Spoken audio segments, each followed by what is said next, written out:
This is the 4th annual Spike Out SIDS in honor of my daughter Evelyn Margaret, who passed away 4 years ago.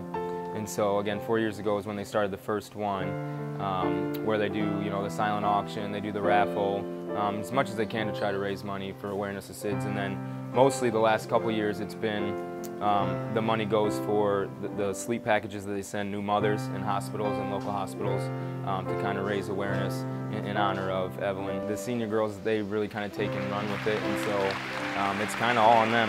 We helped out a little bit this year, but they like to, once they hit their senior year, they like to do it their own way and plan it and kind of carry it out because it's something that they'll always remember. For this group especially, that was freshmen when it happened. I think they've been waiting, their whole high school careers to do it. So it seems a little more meaningful to them tonight, definitely.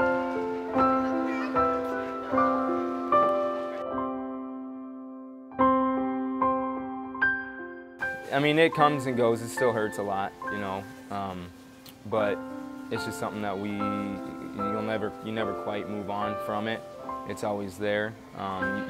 It gets better with time, better and better, but it's always kind of that spot that will never go away. Especially this time of year is when it happens. So this time of year is tough for our family, especially my wife and I. Having her gone so young at 5 months, it was just the time of her life where everything was starting to, everything about her character and her personality was standing out, and then we lost her on, right as all that was happening. So it hurts a lot still, but again, talking about it helps, especially with family, remembering her, something to where we always tell our kids about her because they were really young when it happened. Our oldest remembers her, but the other two, we kind of have to keep her in our memory and make sure that they always know that she's a part of our family.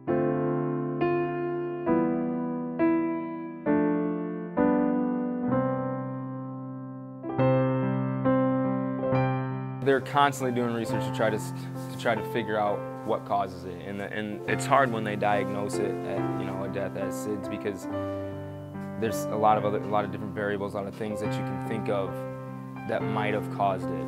And then there's lots of precautions that you can take to try to avoid it, and you never know when it's going to come. So they're still not quite sure if it's a biological thing, a genetic thing, something that happens accidentally.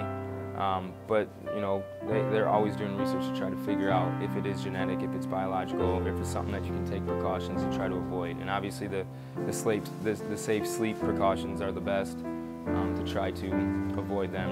Eliminating the amount of blankets, eliminating the bumpers that you put in the crib. Not putting them on pillows and that kind of stuff. Like I said, it's a special night for us, and we look forward to it every year, and thank you for being a part of it.